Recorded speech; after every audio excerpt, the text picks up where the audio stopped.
So here we are today again on Startup Stories with UJ, and I have today Sharoom with me from Jugnu. He's a co-founder there. So let's talk more about their startup and his story on this episode. So welcome here, Sharoom. Thank you. So how about you take the lead? You're at the center stage. Tell us more about your journey, you as a person, your education, how you started it, and how everything happened. Sure.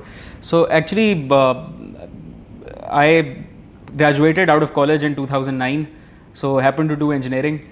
Ghulam Ishaq Khan Institute, and but had an unconventional career in the sense that I happened to be interning in typical engineering plant-based settings. And during those internships, I recognized that this is not something that I want to do with my life. Then, उस वक्त consumer good companies used to hire engineers for supply chain, as supply chain professionals. So one of the companies happened to be at the time Unilever. I got in as a management trainee, but rather than pursuing a career in supply chain, I somehow ended up in sales. And उस वक्त sales ecosystem of Pakistan बड़ा change हो रहा था. We had a lot of modern trade players like Metro, Carrefour, etc. coming into Pakistan. So FMCG companies, at least the progressive ones, were looking at hiring a very different DNA into their sales teams. Okay. So I happened to be one of those people, and so spent about a good 6 years there in sales, trade marketing, and key account management.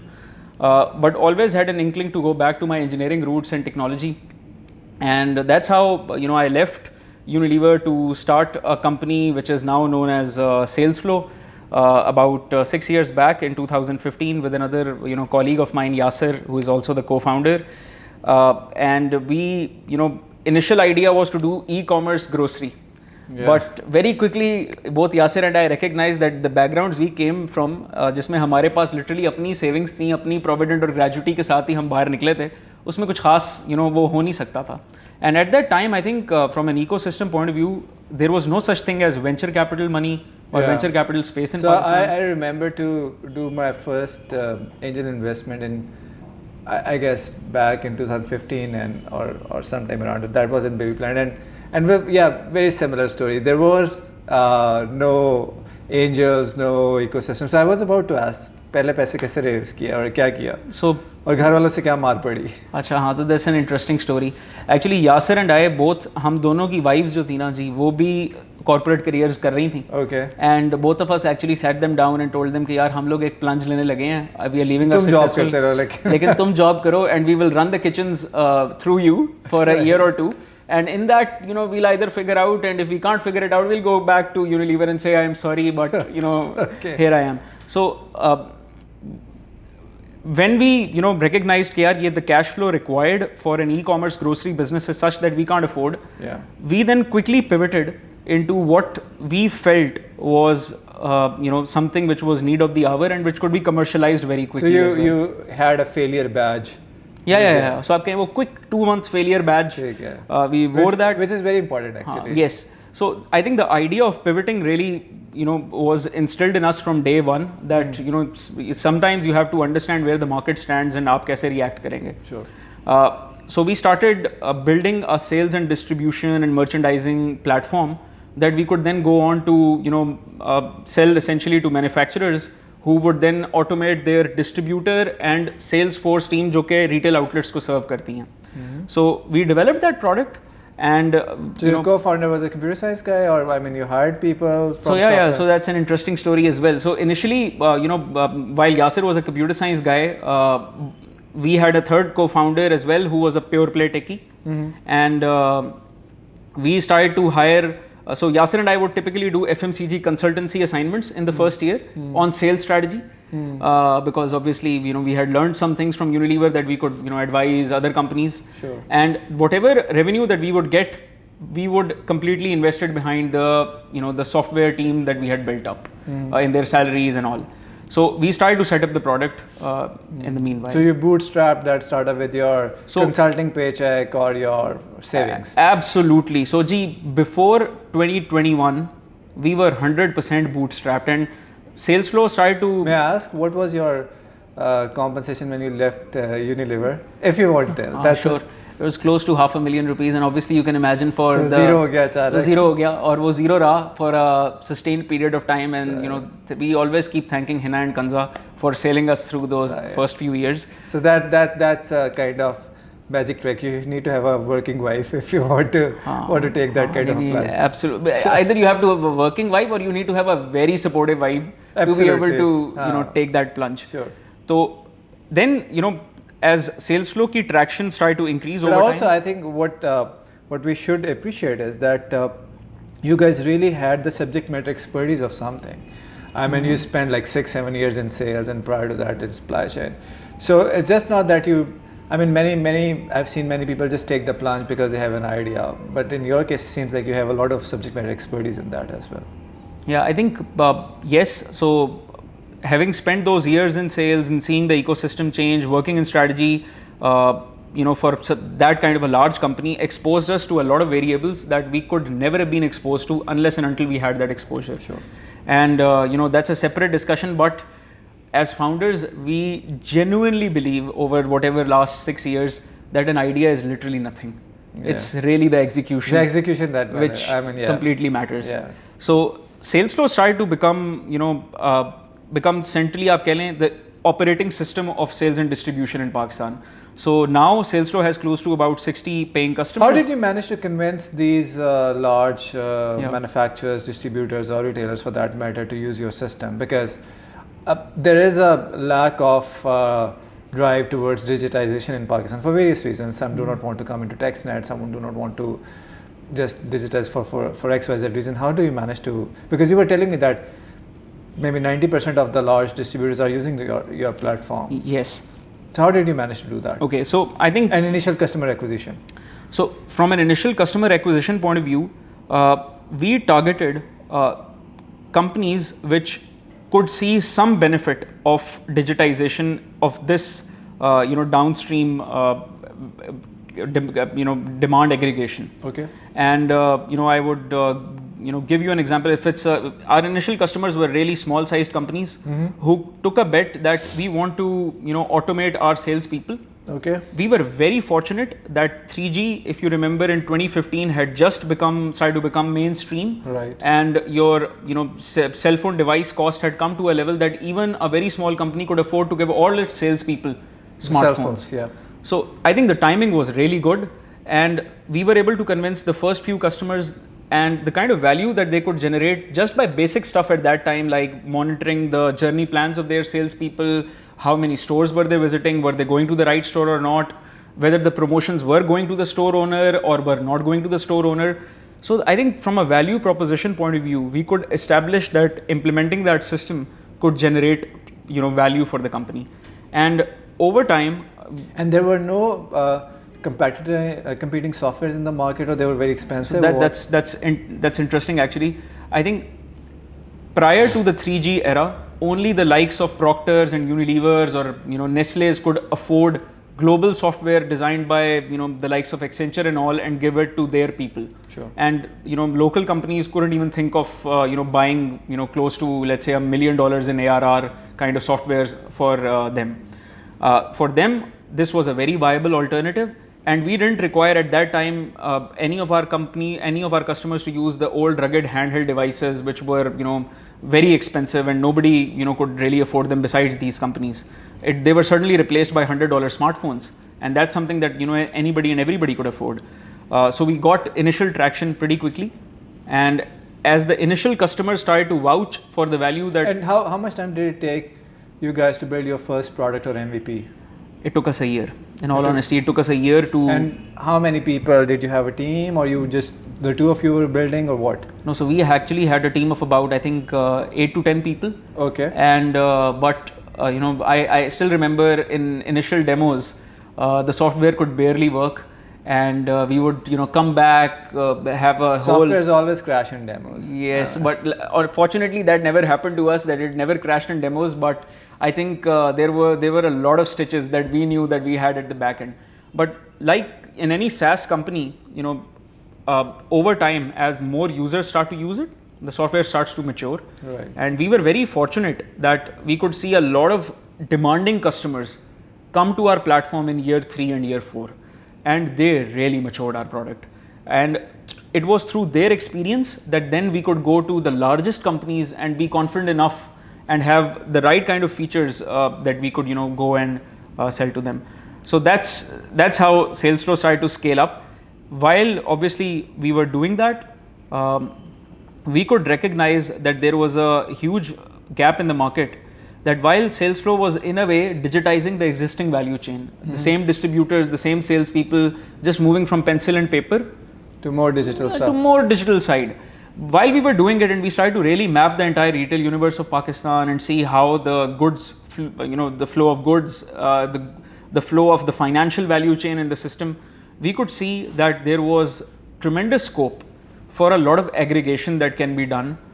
So instead of so many salespeople going to the retail store, how do you empower the retail store owner himself to place an order? And I think one of the key insights that I still remember, on a market visit, visiting a retailer, and it was quite interesting that he mentioned, if I were to schedule about 30 meetings in your calendar in a single day, how would you feel? Would you be able to manage it? And I get visited by more than 30 people in a day who ask me, what should I buy from them?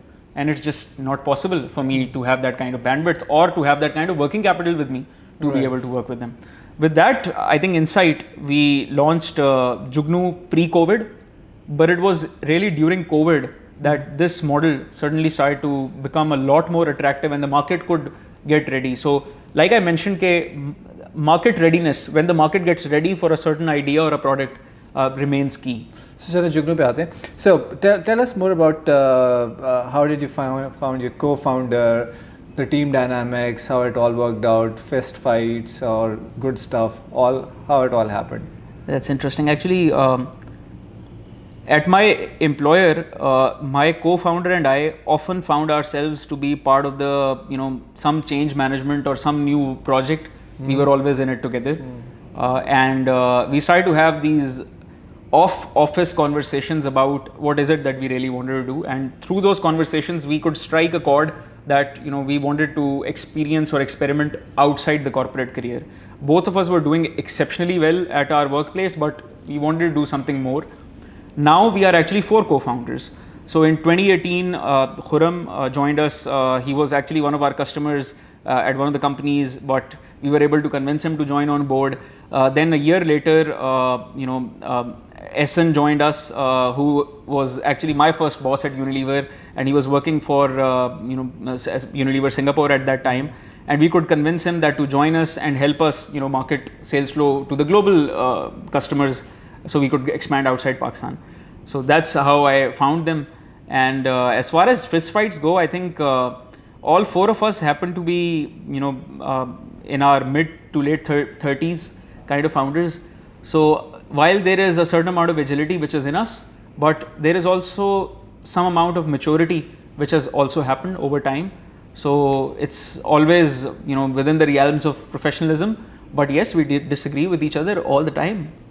So how you kind of distribute work? I mean, there are 4 of you. So somebody takes care of marketing, somebody takes care of tech. How you, and while you were hiring or kind of recruiting these co-founders, did you try to figure out that do they have a complementing skill, or they were just good people who can be put to any problem and create a solution on that? How did you go about finding and recruiting, besides the 2 of you, those co-founders, and how are you kind of distributing responsibilities? And many startups suffer from the ideas, who's going to be the CEO among the 4 of us? So how did it all work out?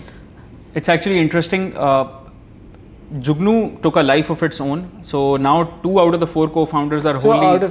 So we didn't get the chance to know more about Jugnu. So you talked about SalesFlow. So what is Jugnu actually? So Jugnu is a B2B e-commerce marketplace, but that's an idea that stemmed out of the work that we were doing at SalesFlow. Okay. So we could see that... So it's like Tajar Bazaar and all these. So you can say we compete essentially in the same space. The ways of working for all of us can be different, but we essentially compete in the same space, which our core idea is basically how do you empower the small and medium Kiryana store owners to really take more control of their inventory, their working capital, and how do you empower and uplift their earning. And something that we feel passionately about, that if a Kiryana store guy earns about 50,000 rupees a month. How can we convert it to 100,000 rupees a month or 150,000 rupees a month? That's something that drives us, and Jugnu stands for that. Coming back to your earlier question, so the way we allocate work essentially is GK. So Yasser and I have quite a similar skill set. Both product people, also both business people as well. He is more so the techie in development side as well. But both of us have a product mindset essentially. And we realized that we could be, we could complement each other in a lot of ways as well. But we had similar skills too. So we decided about early this year that I took on full time the role of Jugnu. So I, work at Jugnu as the CEO, and he continues to lead SalesFlow as the CEO. When we were recruiting our co-founders, I think more than the skill sets, we were really looking for people who could complement us in terms of the way they led or the way they would operate. So with Khurram, I think we could found that he was a go-getter. With Essen, we could also completely sense that he had a lot of global exposure. He could understand how to unlock different kind of doors essentially, and to have a very different go-to-market sort of strategy and thinking. So I wouldn't say that we were really looking for people who were very different from us, but it naturally happened that all four of us in a way have a very different sort of a skill set. But similar kind of a personality. I would say similar kind of skill set, but very different personalities. Okay. And that helps them drive into different dimensions. I think that really helps us when we are trying to arrive at decision making, because we get to hear very different perspectives. Okay. That is sometimes a good stuff, but with four co-founders having similar stakes on the table, sometimes it can be. So how do you do? By majority vote or what? So I think, for some decisions, I think unfortunately it has to be, one person has to lead the call. And this is something that we have agreed so far, that when it comes to whoever is leading a particular project or a particular ship would get to have the last say.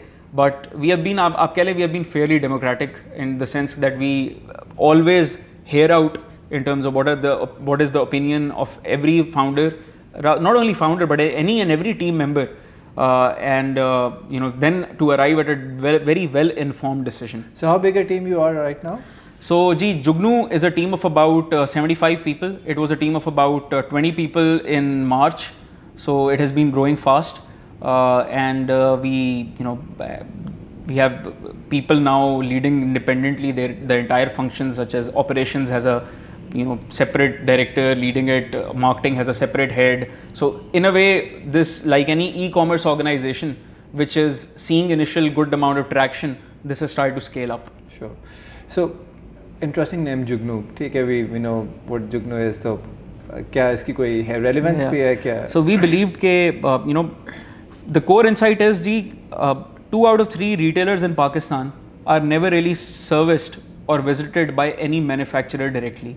So that in a way you can say 2/3 of the retail universe is essentially dark.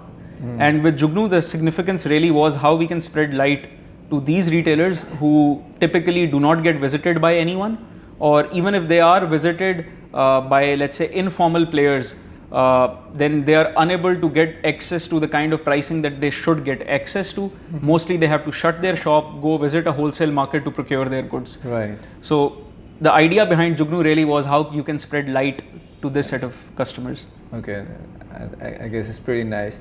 So let's talk about funding and all that. When you were starting SalesFlow, you mentioned के अपने paychecks और वो सारा savings, and you put that on the line. But eventually now the funding scenario is getting better over here. But tell us more about your funding journey. कब क्या funding ली, कैसे raise की, और अभी कहाँ पे हैं? So I think the first time Jugnu really, the first time really we raised funds was during COVID, and that was to get some seed capital flowing for Jugnu. Were you in the need of funds? Because SalesFlow, you were mentioning the SalesFlow were positive, cash flow positive. So SalesFlow was a cash flow positive company from year 2. Okay. So I think the bootstrapping mindset, the capital efficiency mindset that that era of being an entrepreneur in, instilled a very different kind of sense of responsibility in us, and we never really needed to raise any capital for Salesflow. And I think to date Salesflow doesn't need to raise any capital because it's a cash flow positive company. But Jugnu, obviously, like any e-commerce player, especially a B2B e-commerce player, has a very different kind of need and a very different support system that it requires, where a lot of investments need to be made ahead of the curve. So we raised our first set of capital in 2020, which was an angel investment. Then in 2021, we raised about $3.2 million from Systems Limited, which was an interesting deal again, that it wasn't really coming in from a conventional VC space, Right. but we could find that we shared a lot of values in terms of our value system with Systems and the kind of long-term game that we believed we wanted to play. And very recently we closed in a pre-seed round for Jugnu specifically with Sarmayakar. Okay, and how much was that? So I would want to keep that details confidential, but you can say it was a sizable check. Round. And by that token, I'm assuming you're also keeping your evaluation under the covers, right? Yes, for now. Okay, sounds good. Fair enough. So अब यहाँ तक पहुँच गए, and you have competition from Tajur, Bazaar, and many others. So how you think, what is your unique advantage? How you can really would like to outsmart that competition and be the number one player in this particular space? In all honesty, and this is a question that we get asked quite a lot, both externally and internally. Yeah. I think to date we remain mindful and look around for what the competition is doing, but when it comes to really our own game plan or our own playbook, I don't think we have ever changed our playbook depending on what the competitors are up to or what is it that they are doing. Sure. We have always fundamentally believed that if you are solving a genuine customer problem, and if you are solving it in the best possible way for the customer traction would follow you, and you would tend to gain share, and you would tend to win with the customer.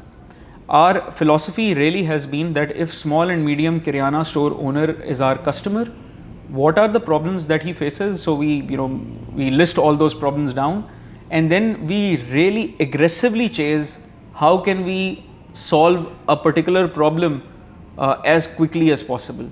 And there are multiple examples of it. I mean, if range is something that a Kiryana store owner wants, and availability to a wider range of products will help him decide what platform he chooses to order on, then we aggressively chase what are the products that he needs, that he struggles most to procure, which are most hard to avail. So companies with, let's say, low distribution but high consumer traction will be the ones that a retailer really needs. So how do you have them available on your product platform? If a customer desires faster delivery time, how do you ensure delivery in 24 hours? Rather, now we are experimenting with also same day delivery. So really it's about defining a customer problem and then doubling down on chasing it. And as far as competitors go, if this $90 billion market is the legal tax declared market, we believe an equal amount of market is informal market. Mm-hmm. Now, when you have a $150 to $180 billion market, one should be safe enough to assume that there will be more than one winners for this market. So there is enough space for many. There is absolutely enough space. I mean, I'll give you an example. Let's say pharma B2B is a completely different ball game altogether. Right. We may experiment in it, or our competitors may experiment in it, but it might be a completely different company which comes and conquers it. The buys of the world, and that this belief that there can be more than one players who can win in this market, I think should be very reassuring to everyone on the table. Sure. And we have seen now, even when it comes to consumer goods, historically, they have been very large companies who have been dominant in certain regions. So you would have Burke Corporation working in South, which is very dominant. You would have the likes of Sigmas, very dominant in Lahore. So this is just too big a market for any single player to really say that I'm going to have 100% of market share. No, fair enough. Acha, I want to have a little discussion on the sales flow part, so I understand Jugnu and its market. So Pakistan में ऐसे examples कम हैं in general where people have created their softwares for local industry and they become significantly cash flow positive. So I want to learn more about that experience because the markets many times is perceived not big enough to have a significant software as a और पाकिस्तान में पैसे देके software खरीदने को खास रवाज भी नहीं रहा ना. Yeah. तो how was your sales flow experience if today somebody in your shoes would like to think कि यार मुझे स्पेस का पता है, इस प्रॉब्लम का पता है, should I create a software for that or should I go to solve a bigger problem? I mean, जैसे sales flow, I think more of it as a value addition to what people were working currently. Yeah. Versus Jugnu is more like a game changer, a disruptor जो कर रहा है. So what your thoughts are on कि अभी भी कि sales flow का experience कैसा था? Cash positive जल्दी हो गया, growth थी, कहीं पे cap हो गए, क्या हुआ था? I think sales flow का experience was interesting in the sense that obviously we knew the industry very well, like you mentioned. There was some amount of subject matter expertise that we had. So we had an unfair advantage to begin with. Sure. But if you are genuinely creating value through whatever software product that you are designing and you are able to demonstrate that value, I think we spent a lot of time, I would say the first 2 to 3 years in really, while creating the MVP, convincing ourselves that we were creating incremental value. Sure. I remember going into conversations, and this is something, I can't name the companies, but we also discovered when we deployed that software to a lot of organizations that good 30 to 40% of their sales team that was in the books didn't really exist when we gave them technology. I mean, that could create the kind of value that could create for those manufacturers was unparalleled. And let's say we had a lot of companies who would claim that we cover 150,000 stores, only to deploy the software after the first quarter and realize we are covering 60,000 stores in reality, while we have people to cover 150,000 stores. So the kind of value that we were able to demonstrate, and this is very basic example. Salesflow obviously has a suite of other features as well, but we were able to demonstrate the kind of value we could create. I think once you are able to demonstrate what value you are creating, then you also get an opportunity to work with your customer in terms of this the pie slice that you are able to get out of the incremental value that you have generated. And this is how our conversations have always been with our customers, that what kind of value can we generate, and if we are able to generate that kind of value, what kind of value do we deserve as a solution provider. And so इसका model pricing model subscription SaaS model है. It's so we charge a subscription fee per login or per license per salesperson that the company has per seat. Okay. And then obviously as we started to build data, multiple other products started to form, like data lake and all that within that, and it just continues to grow. So in a way, Jugnu was a natural descendant of Salesflow, or different thinking process tha? Very different thinking process. I'll be honest. I think while initially we took some of the best people that were in Salesflow and we started the initial tech team and all, Salesflow is essentially a pure play tech company. Jugnu, we knew that we needed to do, and we pivoted a lot along the way. We started off as a tech only platform in Jugnu, then we realized that the hard job is getting these goods across to the retailers at their doorstep. So we had to start building up an operations team, get our own warehouses, logistics, and then create those tech products that can solve the logistics ka problem in a very different manner compared to how Salesflow had perceived it. So it is, I would say, from a team point of view, from a business challenge point of view, yes, acquired learnings helped, but it's a completely different set of problem which requires a completely different set of people and thinking to be able to solve. Okay. So next year goals क्या हैं 2022 के जुगनू कहाँ पे देखते हो? So in all honesty, I think the way at least I see it is, we want to see that the retailer who buys from us is able to convert minimum of about 25% of his buying completely onto our platform.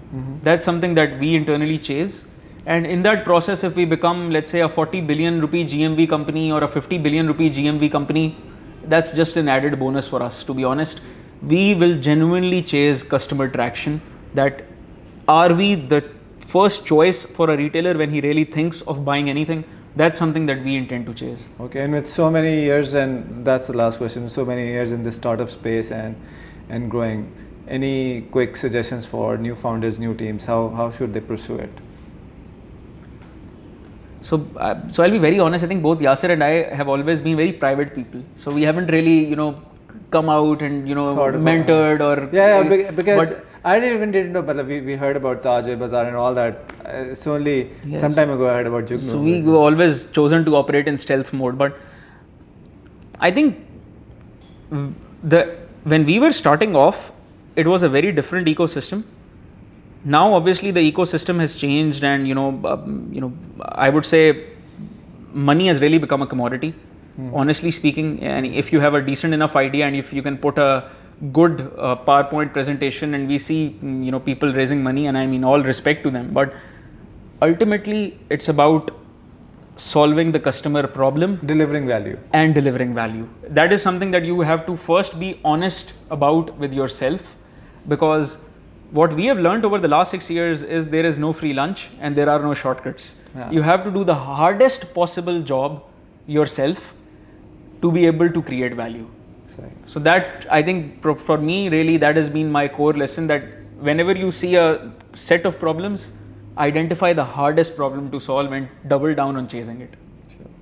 So thank you very much, Arun, for being with us. I think it's a wonderful insight into your business and growing ecosystem, startup ecosystem of Pakistan. So thank you very much. Thank you.